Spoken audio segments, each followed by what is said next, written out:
Hola, buenas tardes. Soy Alberto Reyes Rodríguez, de la Universidad Abierta y a Distancia de México.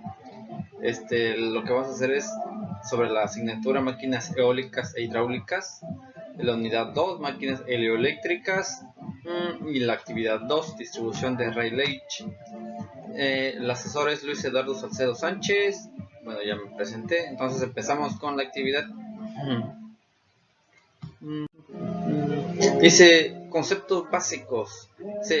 El aerogenerador es un sistema el cual captura parte de la energía cinética del viento y la transforma en energía mecánica que a su vez se transforma en electricidad. La parte que lo compone son esencialmente el rotor, las aspas, un multiplicador de velocidad, el generador y el mando de control. Todos estos componentes están guardados en la góndola, que a su vez está sujeta a la torre En fin, eso es lo que podría ser un aerogenerador, ¿no?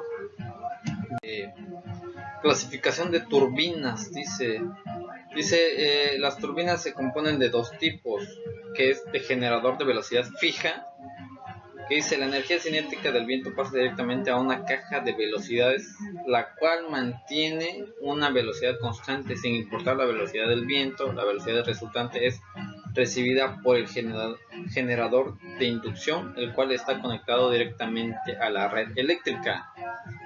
La energía cinética, ok, ¿qué es a ver, se los voy a dibujar, que es generador y conectado a la red eléctrica, ¿no? No lo puedo sacar mucho mejor porque no tengo mouse, es de aquí de mi lab. Ahora dice, en el otro tipo de generador de velocidad variable. Este tipo de generadores pueden producir energía eléctrica a diferentes velocidades. El viento, esto para poder aprovechar la máxima energía cinética del viento. Controlan el ángulo de las palas de la góndola y hasta del generador. Aquí estas son las palas, se mueven dependiendo de la velocidad del viento.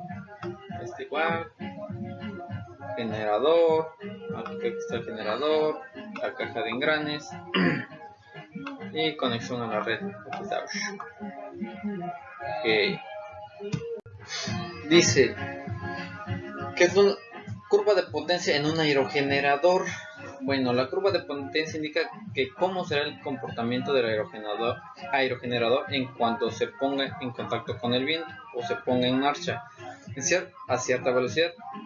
En esta gráfica indica 3 puntos importantes en el desarrollo de trabajo del aerogenerador, de los cuales hay 3 tipos de velocidades, ¿no? La velocidad de inicio, o la velocidad de entrada es cuando empieza a girar el aerogenerador, le toca el viento que necesita las palas para empezar a producir movimiento. En mi ejemplo yo lo puse a 3.5 metros por segundo, que lo tenemos por aquí, que sería el punto A, o velocidad de entrada. Velocidad de operación nominal es la velocidad en la cual el aerogenerador trabaja a su mejor eficiencia sin dañar la máquina, en su óptimo desempeño, ¿no? Se podría decir. Esto es dependiendo del proyecto y todo eso. Yo lo puse a 15 metros sobre segundo, que lo tendremos 12, 13, 14 por aquí. Este sería el B. Así medio feo lo hice. Y C dice velocidad de salida. Indica que cuando el aerogenerador recibe más viento de lo que él puede recibir, pues el aerogenerador simplemente se bloquea, le dice, ¿sabes qué? Yo no puedo porque puedo arruinar los componentes. Entonces cambian sus ángulos de las palas y se retira, deja de funcionar. En este caso yo lo puse a 20 metros sobre segundo, que sería por aquí. Ah, qué calor, tengo calor. Bueno, métodos de control. Cuando la velocidad de salida ya ha sido rebasado del aerogenerador, entran en acción los métodos de control para su protección y seguridad. Existen dos métodos, de los cuales son: regulación por cambio de ángulo de paso. El funcionamiento del mecanismo se acciona de acuerdo a la velocidad del viento, con la finalidad de trabajar con su potencial nominal y proteger al equipo. Para hacer esto, las aspas cambian de ángulo continuamente, es lo que les estaba comentando. Regulación por pérdida de aerodinámica. En este tipo de aerogeneradores el ángulo de las palas está fija. La finalidad de este es economizar costos y ser resistentes. Estos empiezan a funcionar a cierta velocidad y se mantienen hasta alcanzar su potencia nominal. Y si en algún momento la velocidad del viento rebasa la potencia nominal, empiezan a detenerse por la falta de sustentación en las palas. ¿Qué quiere decir? Que el ángulo, como no va a cambiar, va a dejar de moverse, ¿no? Ya la velocidad del viento superó al ángulo que tienen las palas, entonces ya no van a generar, ya no va a girar, perdón. A ver, no, aquí no lo tengo, permítanme. Bueno, seguimos. Me cambié de lugar porque hacía mucha calor donde estaba. Bueno, yo vivo aquí en Santa Cruz, Huatulco, bahías, o sea, playa, mucho calor. Si no estás frente de un ventilador, simplemente te mueres de calor aquí.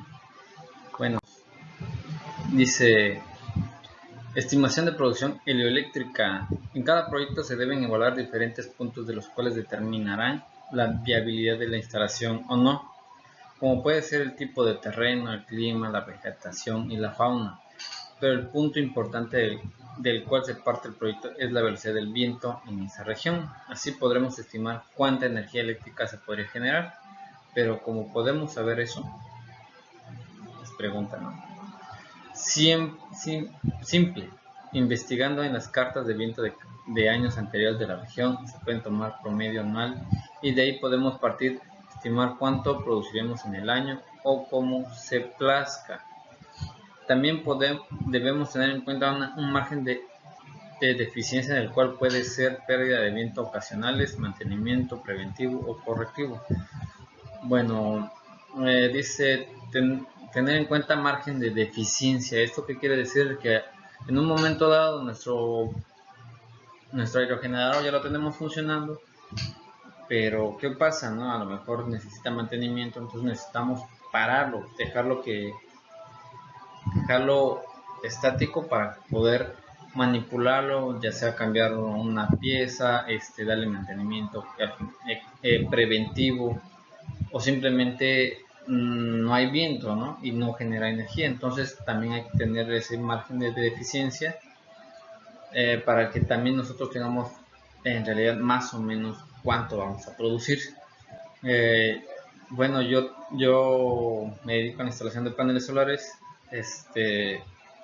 Igual nosotros hacemos un proyecto y hacemos una estimación de acuerdo al consumo que hayan tenido en años anteriores. Se suman los kilowatts que hayan consumido durante todo el año, se promedian y sobre ese se trabaja. Algo así se podría decir con las cartas de viento de la región, ¿no? Bueno, seguimos con la diapositiva. Dice: evaluación estadística de velocidad del viento. Pues después de tener la estimación de producción, se deben hacer evaluaciones de la velocidad del viento. Estas probabilidades pueden determinar la potencia del sitio. El potencial del sitio. ¿Qué quiere decir con eso? A lo mejor ya investigamos, vemos cuánto lo que producen, cuál es su velocidad del viento promedio anual, todo eso. Ahora debemos que saber cuál es la estimación de producción, ¿no? Entonces para eso tenemos unas pequeñas fórmulas, ¿no? La densidad de probabilidad de velocidad del viento entre A y B se conocen por, y ya pues aquí empieza la primera ecuación, ¿no? Tenemos esta. Y para conocer el potencial del viento media disponible se utiliza esta, o la media que conocemos mucho. Bueno, también tenemos donde V elevado al cubo es la velocidad del viento, bueno, al cubo, vale la redundancia. Distribución acumulativa está dada por, ahí está, f de v igual a la integral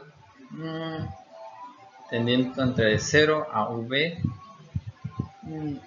sobre el p por v' de la derivada de prima, ¿no? Ok, seguimos con la siguiente. Dice funciones de distribución. Las funciones de distribución, en general existen dos funciones de distribución de probabilidad que se utilizan para el análisis de datos eólicos. La función de distribución de Weibull, que hace conocer la velocidad media del viento, y donde V es igual a m metros sobre segundos, esto es igual a c igual a metros sobre segundos en parámetros de escala de Weibull, y k es igual a menos el parámetro de distribución de Weibull. Okay. Función de distribución de Rayleigh para diferentes valores de velocidad del viento. Aquí viene la otra, es esta.